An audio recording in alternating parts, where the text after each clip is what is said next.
Hilda. Mpigeni makofi jameni.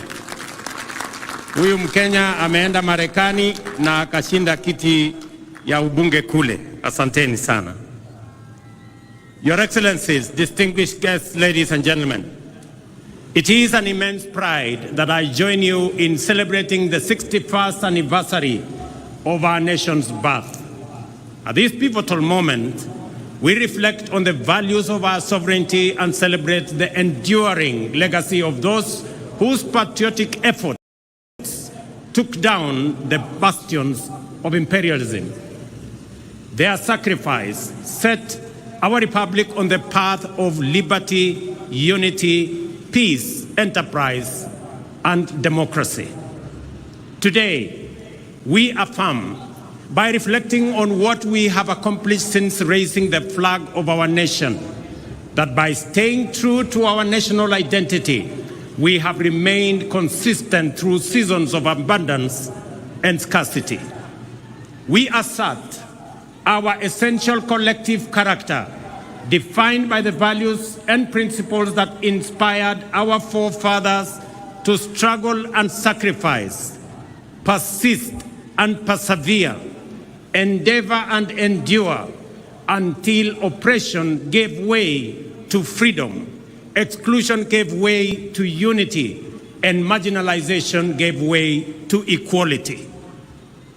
We remember that our nation was born from the painful sacrifice and tireless, often lonely, and grueling efforts of men and women driven by the conviction that their sweat, tears, and blood were a worthy price to pay for ushering millions of their brothers and sisters from the dark, cold nights of imperial brutality into the warm daylight of freedom.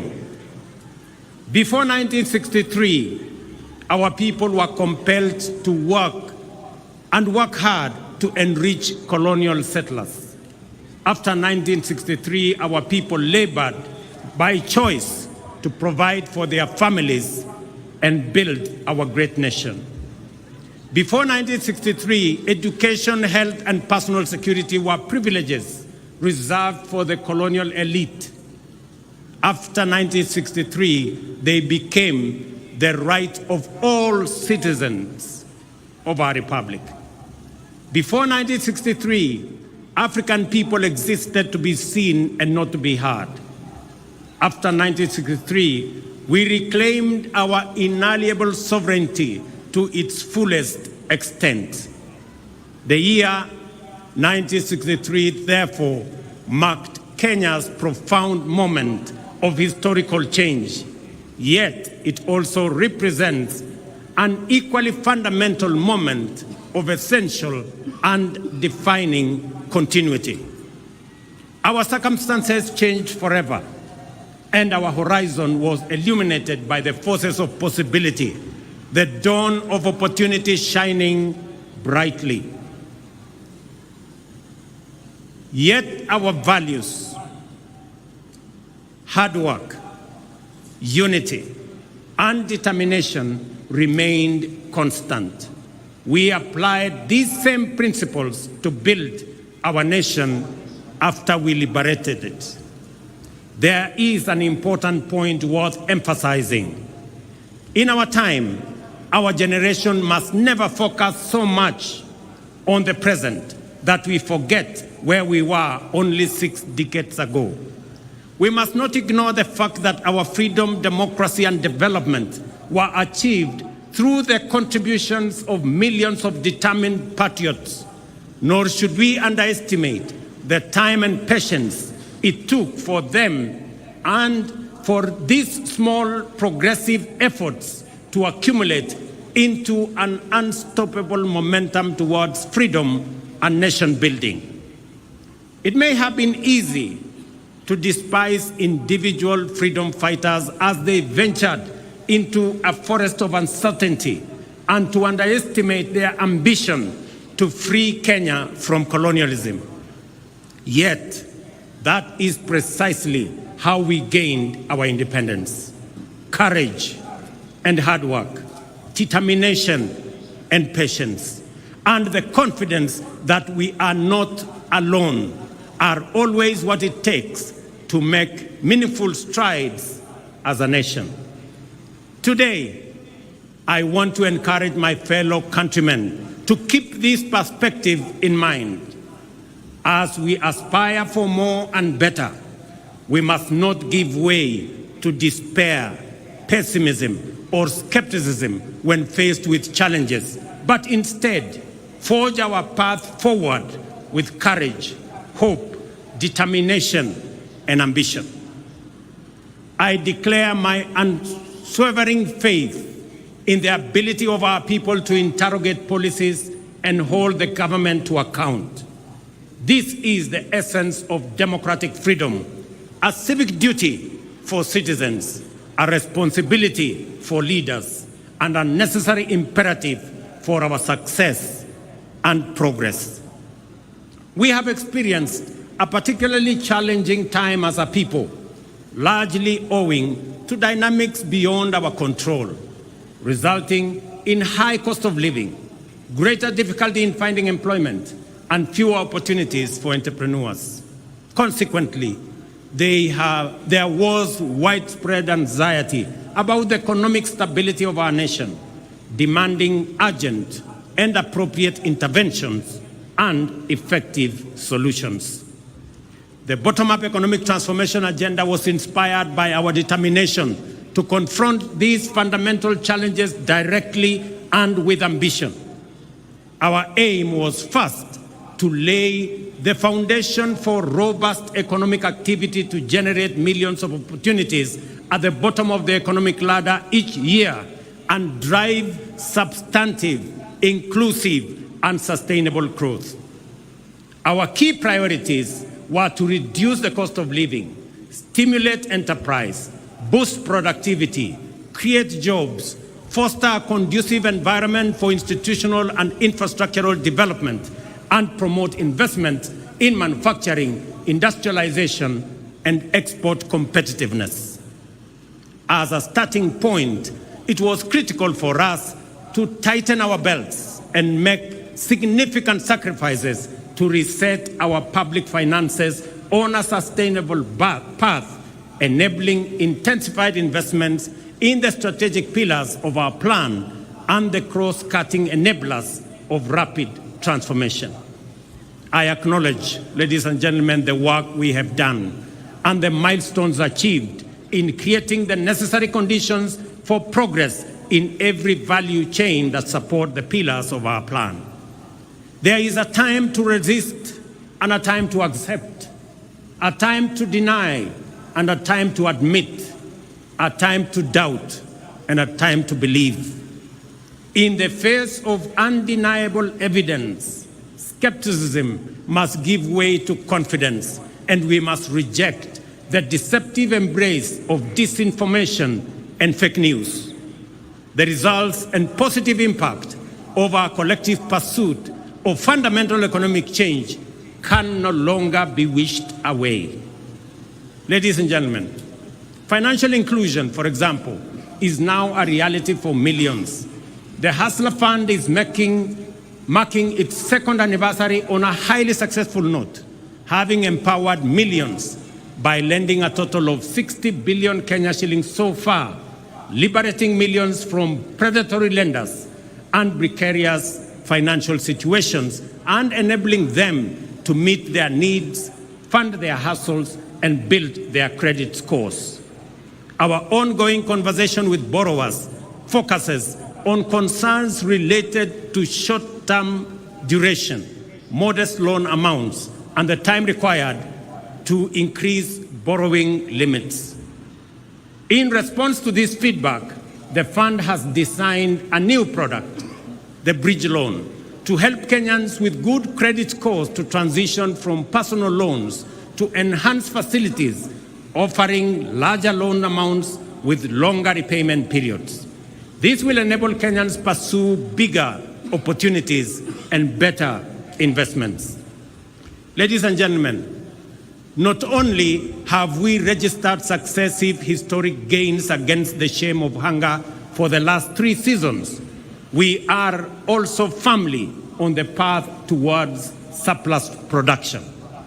This impressive rise in productivity has multiplied the incomes of farmers in maize, tea, sugar, coffee, and dairy value chains. There is no doubt that this agricultural transformation is the direct result of our strategic decisions to shift public resources from consumption subsidies to support productivity.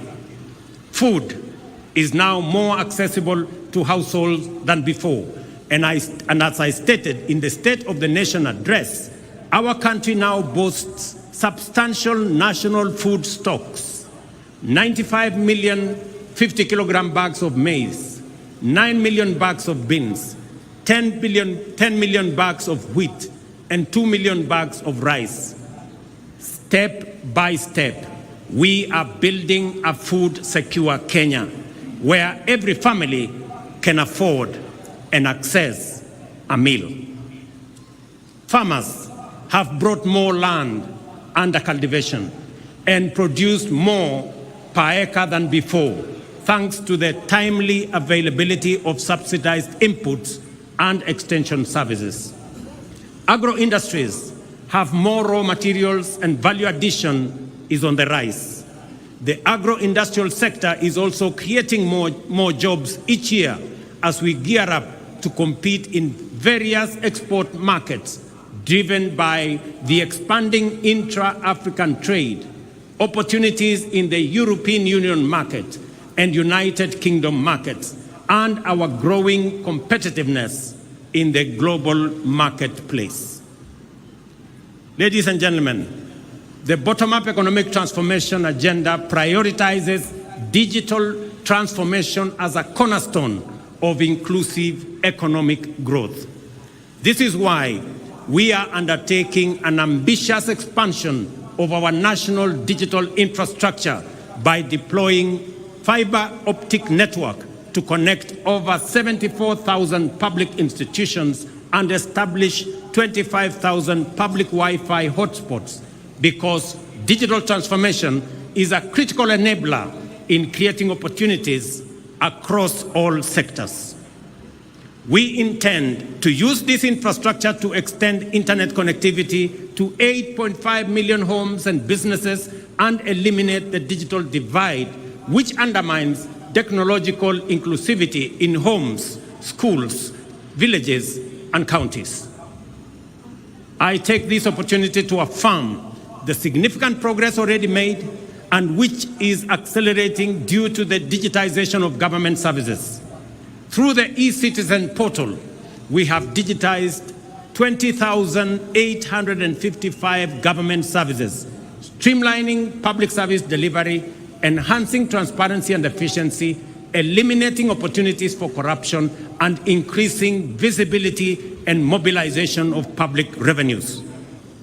The transformative power of this single initiative to improve citizen experience with public services and enhance the government's ability to manage public resources effectively highlights the immense value of digital transformation. Additionally, our digital transformation strategy is making significant contributions to skills development and job creation. For example, Ajira and Jitume Digital are advancing our vision to equip 20 million citizens with ICT skills, fostering entrepreneurship, and enhancing inclusive digital literacy. In other words, an additional 20 million Kenyans are being prepared for higher productivity in the digital economy. We have also adopted the integration of creative industry courses into technical and vocational colleges as a reliable mechanism to build a skilled workforce. These robust measures form the foundation of our strategy to promote the emergence of a fully fledged digital economy, leveraging Kenya's position as a regional hub for software development and digital exports.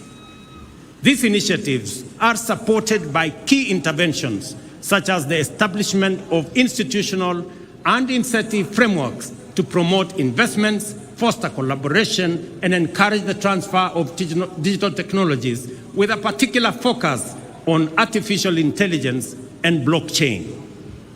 Through these efforts, we are empowering local digital innovators and tech entrepreneurs to drive economic diversification and resilience.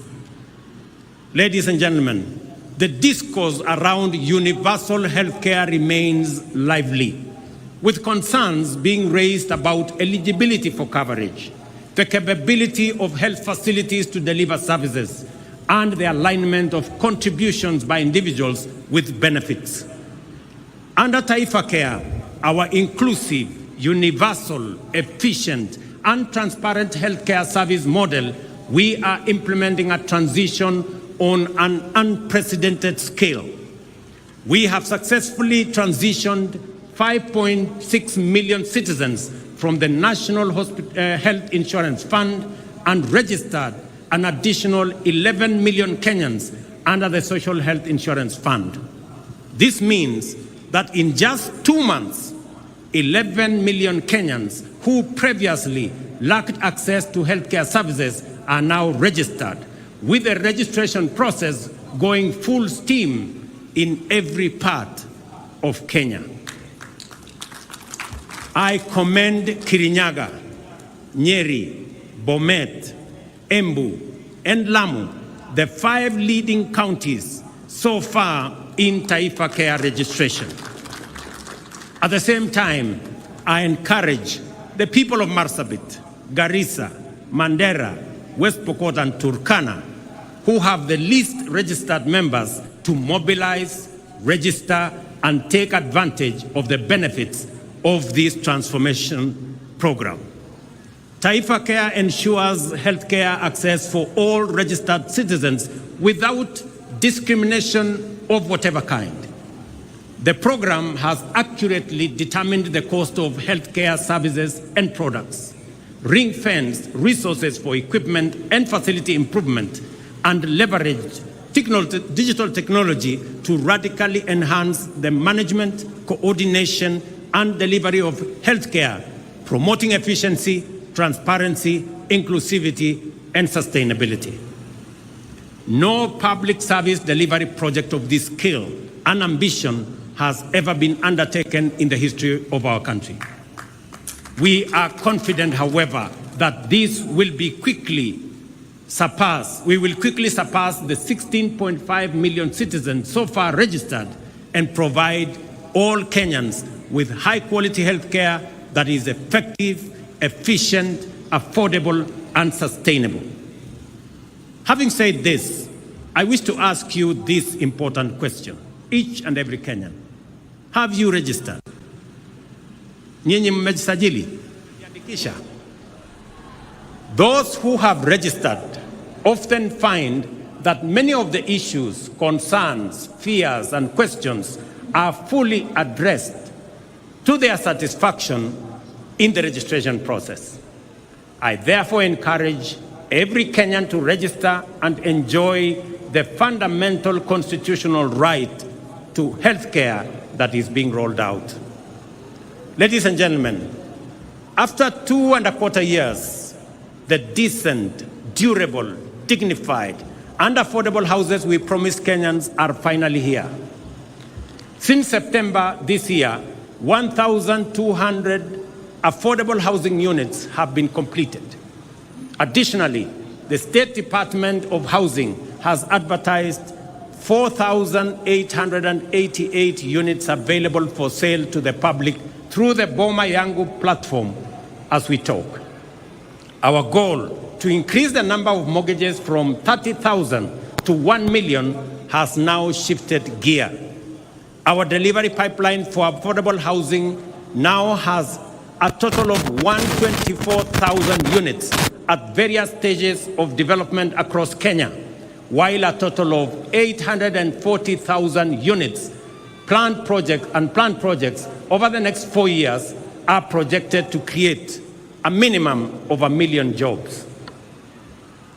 Ladies and gentlemen, Despite the multiple challenges and crises we have had to grapple with, we have succeeded in keeping our commitments, taking steady steps towards our aspirations, and moving our nation closer to its destiny. Work is underway across the country, and the opportunities are opening up for many citizens, especially our young people. Over the past 2 years, the number of employment opportunities has increased, with new jobs for teachers, agricultural sector workers, healthcare professionals, building and construction, seafarers, and outside Kenya under our labor mobility program. The affordable housing strategic pillar of our bottom-up economic transformation agenda has so far created 200,000 jobs and thousands of indirect opportunities across the building and construction value chain. The universal healthcare coverage pillar has engaged 107,000 community health promoters alongside other healthcare professionals employed to support our vision of a functional national healthcare system. In addition, jobs will be created in healthcare innovation, service delivery, and ICT support for digital health system that we have rolled out, unlocking opportunities nationwide. Furthermore, we have recruited a shortage problem and moved the national teacher to the United Nations recommendation of 1 teacher for every 40 learners. This December, we are hiring an additional 20,000 teachers, while our rejuvenated micro, small, and medium enterprise sector has generated 840,000 jobs this year. To address the urgent need to create opportunities for the hundreds of thousands of young men and women entering the labor market annually, we have expanded the employment opportunity spectrum and implemented strategies to secure jobs abroad to facilitate mobility and placement of suitably qualified Kenyans. Since September 2022, more than 243,000 Kenyans have secured international job opportunities in healthcare, in agriculture, and construction sectors, among other sectors. In the last 2 months alone, 12,000 have secured jobs abroad. So far, we have completed bilateral labor frameworks with 7 countries, while agreements with 2 more countries are awaiting signature. Additionally, agreements with 13 other countries are at various stages of negotiations, and we project to connect up to 2 million Kenyans with jobs abroad once this exercise is completed. Our digital superhighway and creative economy program, which involves laying 100,000 kilometers of last-mile fiber optic infrastructure and establishing digital hubs nationwide, is designed to create digital jobs at the grassroots. To date, 690,000 citizens have been trained in digital skills through the Ajira and Jitume programs in various learning institutions, including TVETs and constituency innovation hubs, out of which 180,000 young people have already been linked to online job opportunities, well on track to creating 1 million jobs through this program. Our special economic zones and export processing areas are boosting investment, manufacturing, exports, creating jobs, and increasing national wealth. In the past 2 years, we have licensed over 80 companies within these zones, creating 14,000 jobs. The 6 export processing zone flagship projects in Busia, Kirinyaga, Murang'a, Eldoret, Kwale, and Nakuru are now being developed are set to generate another 30,000 more jobs. Additionally, the ongoing operationalization of Dongo Kundu and Naivasha special economic zones will create an additional 26,000 jobs, facilitating private sector special economic zones investments and supporting county and public special economic zones operations. At the same time, young people are actively contributing to climate action, urban neighborhood improvements, and landscape restoration through the Kenya Urban Resilience or Climate Works program. Recognizing the urgency, scale, and importance of these efforts, Climate Works is designed to be ambitious. So far, 21,560 Kenyans have been engaged in Nairobi, with nearly 48% being women, reflecting a strong commitment to gender parity. The program will soon be expanded nationwide to engage 200,000 young men and women in critical infrastructure and environmental projects within our towns, cities, and communities. This initiative not only offers opportunities, but also empowers young people to strengthen the foundations of urban living and tackle climate change. We are also investing in local content creation to enhance the quality and competitiveness of Kenyan creative products for export, while facilitating the development of digital platforms to contribute and to distribute Kenyan creativity to global audiences. I am confident that we are firmly on course to transform opportunities for our creative industry. I salute the actors in our creative space whose work brings life to our cities, streets, and screens. Yet, their achievements are overshadowed by injustice. Musicians, who are the heartbeat and soul of our culture, have long been denied their rightful earnings. It is unacceptable that an artist earns as little as 10,000 shillings a year, while those tasked with collecting their royalties pocket millions monthly. This injustice, ladies and gentlemen, must end. The Kenya Copyright Board, in conjunction with industry players and e-citizen, must establish a transparent, real-time system for royalty collection and distribution to rightful owners and beneficiaries. As we champion this cause, Kenya is also preparing for global leadership by bidding to host the 2026 World Creative Economy Conference, signaling our commitment to celebrate our talent and showcase our vibrant culture to the world. Hosting this conference will be a bold declaration of Kenya's leadership in the creative economy. Our committed interventions are creating jobs and opportunities, and this is only the beginning. We are building on the foundation we have laid to create more jobs going forward. The essence of the bottom-up economic transformation agenda is to enhance our capacity for incremental achievement and thus accelerate our progress in delivering our commitment for the benefit of all Kenyans. What I wish to emphasize on this Jamhuri Day is that regardless of our difficult circumstances and despite obstacles, resistance, and anxiety, it remains the mandate of leadership to keep true to their word and the duty of government to deliver. We have every intention to fulfill our commitments and are at the point where the first projects are successfully entering maturity. The deliberate and intentional effort to develop effective strategies for creating employment opportunities within our broader economic transformation agenda is bearing fruit. From the current numbers, it is clear that employment opportunities, whether domestic, international, or online, will increase significantly in the coming days.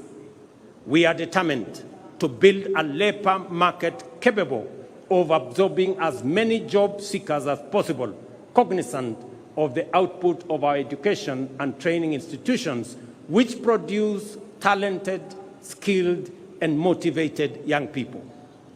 By doing the hard work and heavy lifting now, we are laying the foundation for citizens to seize opportunities in the coming future. As we do this, let us reflect on the lessons of history and rise above our political differences to deliver for Kenya. Those who came before us overcame far more turbulent divisions to score a historic victory whose everlasting legacy benefits us today and will endure for posterity. As they fought hard to reclaim our sovereignty, the enemies of our freedom deployed state-of-the-art technologies of the time, the radio and the aeroplane, to disseminate disinformation and propaganda. This was meant to discourage, trick, and deceive people that freedom fighters had been defeated and their leaders been captured and neutralized.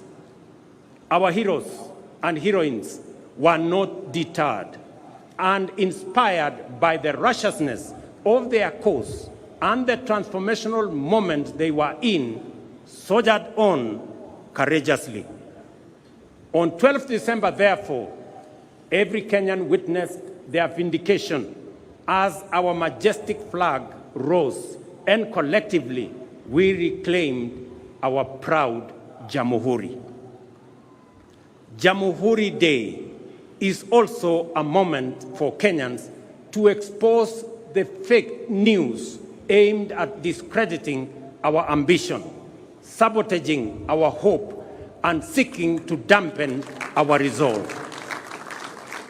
I have no doubt that the national economic transformation agenda will succeed and deliver for the people of Kenya. I have no problem with discourse, criticism, and alternative proposals. In fact, I welcome them and listen to feedback in order to learn, improve, and become better.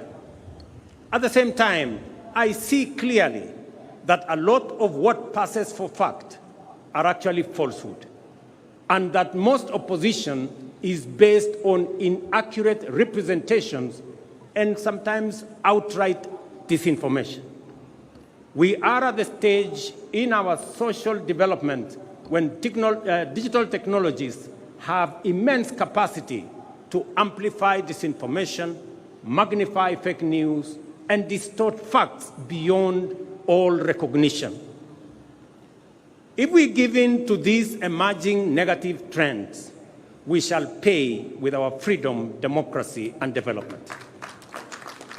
I therefore urge all Kenyans to participate fully in our democratic discourse, even as we work hard in nation building. At all times, let us endeavor to engage on the basis of truth. Failure to do so will take us down the path of negativity, tear us away from the values we cherish, and turn us into a people estranged from unity, who sabotage development, undermine democracy, and destroy our republic in pursuit of political expediency. When we say that the cost of basic commodities has come down, it is a fact. When we say that inflation has come down, it is a fact. When we say that our farmers are producing more and better, it is a fact. When we say that Kenyans who have registered for Taifa Care are receiving better services than before, it is a fact. We encourage everyone, including our critics, to engage on the basis of facts and the truth. If some of us persist in the culture of reckless negativity, for how long will cynics mobilize Kenyans to deny facts that they can feel, that they can touch, and they can see? What will they say in a few weeks' time when we begin to give keys to new homeowners of our affordable housing units? What will they say at the thousands of plumbers, electricians, teachers, health workers, building and construction workers, digital workers, and many more who are already at work, including the 300 young men and women who yesterday were flagged off by my deputy to go and work abroad, joining thousands who are already abroad. Ladies and gentlemen, I am confident in the future of our nation and the capacity of our national transformation agenda to deliver, because I appreciate the strategies we have put in place, the work underway, and the commitment of our people and their motivation to make their contribution.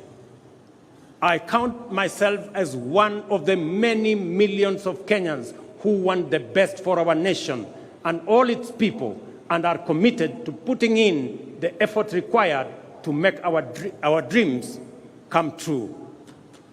We are driven by strong hope and unwavering optimism, as well as unfailing desire to reach for a better tomorrow. It is confidence based on understanding, hope built on truth, and optimism that stands on the firm foundation of facts. We must do all we can to maintain the essential character of our republic as an open and free democratic society. This implies that we must also do all we can to ensure that our political competition and rivalry never degenerates into contest to assault democracy, oppose development, and demoralize the people. We must remember that whatever else sets us apart, we are united by a desire to achieve the best for Kenya and its people. With this in mind, we must promote inclusion and broaden our platform for collective engagement to allow articulation of diverse viewpoints and the expression of fresh, new, and bold approaches. To be transformational, we must be ready to transform ourselves and our strategies on a continuous basis. I will continue to reach out to Kenyans of all walks of life, regardless of their ideological persuasion, to maximize the cross-pollination of the flower of our republic and guarantee robust seeds for future seasons. You must never underestimate your power as citizens and your ability to create positive change individually and all of us collectively. Over time, we have made gradual and steady changes to many of the economic development strategies in order to take on board feedback from the people. In fact, the bottom-up economic transformation agenda has inbuilt mechanisms to improve on the basis of this feedback, because we recognize that as leaders, every day of work is a day of learning from the people, and that every good idea must always give way to a better one. Listening, therefore, is a primary component of effective leadership, and national transformation is a collective enterprise of all citizens. I am grateful to distinguished patriots who have demonstrated outstanding leadership across the political aisle for the spirit of goodwill in which we have engaged to address critical national issues, including resolving the inclusivity challenge by formulating the broad-based government. I also appreciate the good wishes, encouragement, and support from leaders with whom I continue to discuss matters of importance to our nation. I am persuaded that together we can achieve much more and much sooner for Kenya, and that the future of our dreams is now within sight. I readily concede that we are yet to reach the destination of our aspirations because we have not yet delivered fully on our commitments. But having said that, it is also a fact that we are no longer where we were a year, let alone 2 years ago. We have moved beyond pledges and commitments and are now making progress in our implementation strategies. There is now sufficient evidence of undeniable character that together the people of Kenya are hard at work to achieve their shared vision of a nation transformed. Our ability to feed the people and to keep them healthy, to empower them and connect them to opportunities, to keep them safe and protect their freedom is improving by leaps and bounds. When we all unite, inspired by a shared aspiration to undertake national building, we shall make our nation great, and our collective legacy will inspire present and future generations. Ndugu wa Kenya, wacha nimalizie kwa kuwauliza, mumesikia yale mambo tunafanya kuhusiana na mambo ya afya. Na wauliza wazazi wote, pale Januari watoto wetu wakirudi shuleni, sasa Taifa Care inataka kila mtoto wa Kenya awe na bima ya afya. Wakati wazazi mtarudisha watoto wenu shuleni, tunataka kila mzazi aandamane na mtoto wake ndio tuweze kusajili watoto wote wa Kenya, ili watoto wote wa Kenya tuwapangie mambo yao ya afya. Vile nimesema, tutazidi na kujenga daraja ya umoja na ushirikiano kati ya Wakenya wote kutoka sehemu zote, dini zote, vyama zote. Tuungane ndio tuweze kushughulikia mahitaji na mipango na maendeleo ya taifa letu la Kenya. Ndugu wa Kenya, nawatakia Krismasi njema na mwaka wenye mafanikio makubwa sana wa 2025. God bless you all. God bless our great country Kenya. Asanteni sana. Asante sana Mheshimiwa Rais. Niombe kwa heshima sote tuweze kusimama kwa wimbo wa taifa.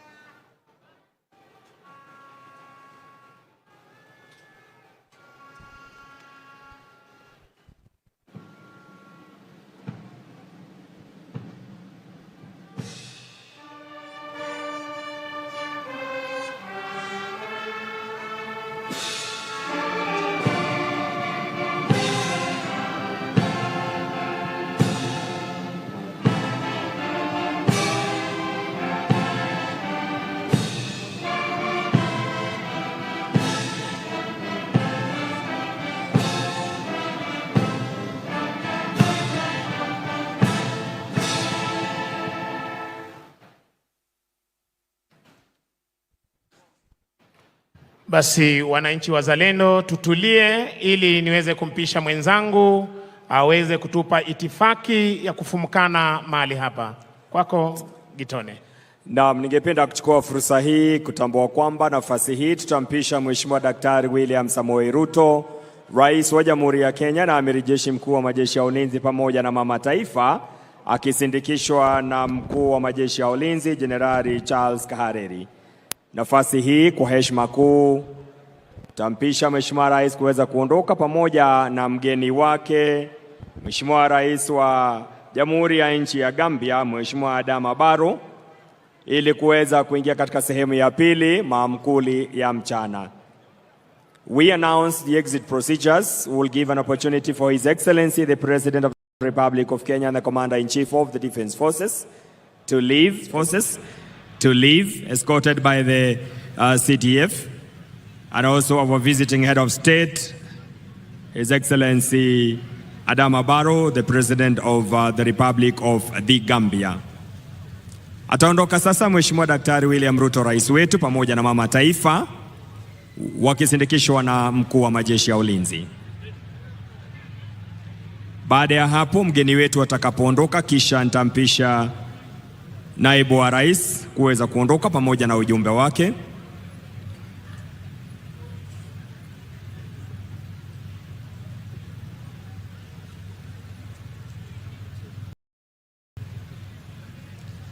Shukran.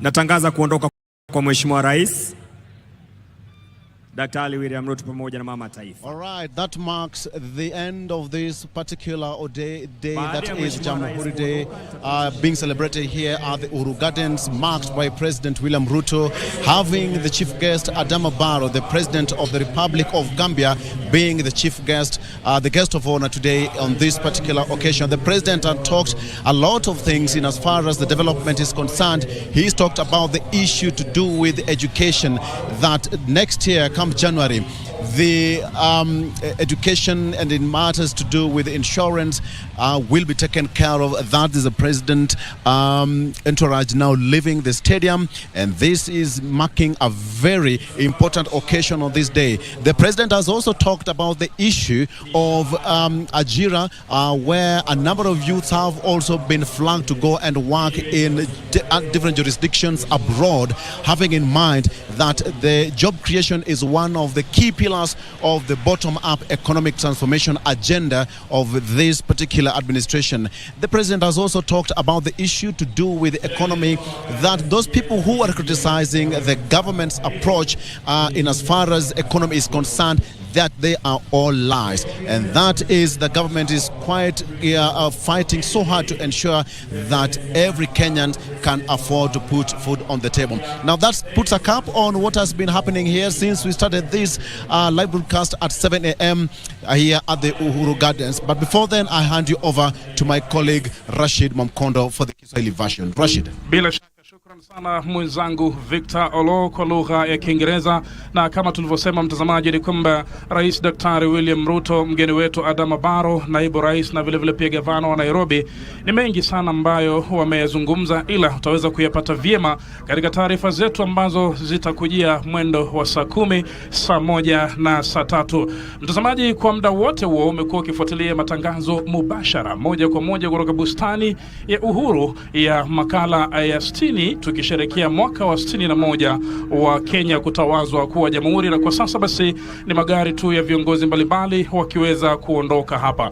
Hatungependa kuendelea sana, tutawarugisha moja kwa moja hadi katika studio zetu kwa vipindi vyetu vinavyoendelea. Lakini kabla kufanya hivyo, mpenzi mtazamaji, juhudi zote hizi zisingewezekana bila ushindi wa timu yote kamili. Kwa mara nyingine tena nitoe shukurani za dhati kwa mkurugenzi mkuu wa shirika la utangazaji nchini KBC Bi Agnes Kaleche. Vile vile pia shukrani za dhati mhariri mkuu katika chumba cha habari Bwana Samuel Maina, na vile vile pia mkuu wa vipindi vya runinga katika shirika la utangazaji Bwana Michael Ndetei. Kwa niaba ya wote ambao wameweza kufanikisha matangazo haya, mwenzangu Victor Olo na vile vile pia Timothy Kipnusu na kikosi kizima cha mafundi wetu wa mitambo, ikiwa ni wa sauti na vile vile pia waelekezi wangu kutoka gari letu rasmi la matangazo la GK, ni moja tu Kenya nzima, yani KBC Channel 1, na waregesheni moja kwa moja Broadcasting House kwa vipindi vyetu vinavyoendelea. Nawatakia jamhuri njema. Pesa Kithure Kindiki itangaze kuondoka kwa mkuu wa mawaziri.